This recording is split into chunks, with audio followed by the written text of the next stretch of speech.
Well, if you ever wanted your information to be stored on a chip inside your body, you don't have to wait any longer. Sweden is already doing it. Microchip technology invented by a Swedish startup called Epicenter is now being presented as a possible way to carry around a COVID-19 vaccine passport under a person's skin. One of my IT friend would say, if you're trying to create a password, most people want it to be easy to remember, but also secure. And he said, generally, those things don't correlate, they're not possible at the same time.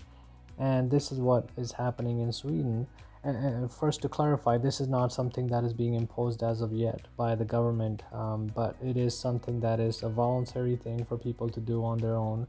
And you'd be surprised as to how many people in Sweden, according to these articles that are the research that I've done, suggest that quite a bit of people are lining up to get this, so they can store their data, not only just the COVID vaccine passport, but other information like their social media profiles and other credit card informations that would allow them to store it on this little chip here, and that way they can not they can have the convenience of not having to carry anything, and all they have to do is scan their arm, and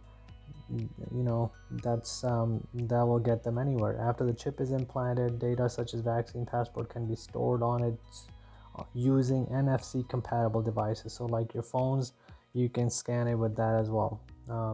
It can be embedded under a person's skin, either under the arm or between the pointer finger and the thumb. um, and this gentleman, who is actually part of the company, has stated that the human body is the next big platform. We are updating our bodies with technology on a large scale already with wearables, but all of the wearables we wear today will be implantable in our body in 5 to 10 years. I'm pretty sure. I mean, based on this, it's already doable. Um, the thing is, how much of this do you want inside you? I mean, our phones are with us all the time, and even that is something that we have realized is too much, and we get a constant feed of dopamine. We constantly are stimulated, even if we don't want to. It's kind of an addiction. Now, having something inside your body, I'm not sure personally, I would never be inclined to do that. With at least as much as I'm aware and waking up with things that are happening around me, I wouldn't allow that to be done. But anyways, this is something that is happening. In August 2017, a Wisconsin-based tech company named the Three Squares became the first in America to offer free microchip implants to its employees. These chips gave employees access to locked rooms and ability to buy food and drinks in their break rooms. So it has already been done in the U.S. as well. Um, and there, like I said, the Swedes are doing it.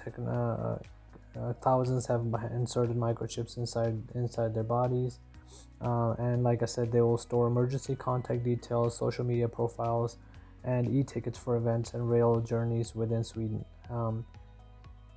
Just to clarify, like I said again, it's not something the government is doing. It's basically a voluntary thing at this time, but it is something that is very interesting, with COVID-19 vaccine certificate being something that people have thought to put on their vaccine cards, or I mean these inserted microchips.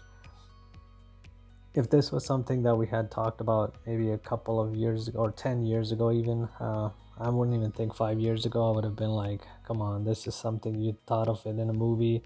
It would be a good movie to see, but it would be considered fiction. There's nothing like this we could, see in the near future. And here we are. And it's surprisingly, sometimes I feel like we've jumped into a parallel universe where none of this would have been expected 2 years ago, and all of a sudden these things are coming up. Now, how much are people willing to give into this stuff and take in what is being offered as a convenience, and then go with that to making that our norm, everyday, day-to-day use, and then that is what we are expected to have. Like, you really can't work without an email, you can't work without a cell phone. Nowadays, most of the jobs require or expect you to have it some way. It's if you don't respond to your phone immediately or within the same day, they're expecting you to have some kind of an excuse for that. You can't have a landline pretty much to be able to be functioning in today's society.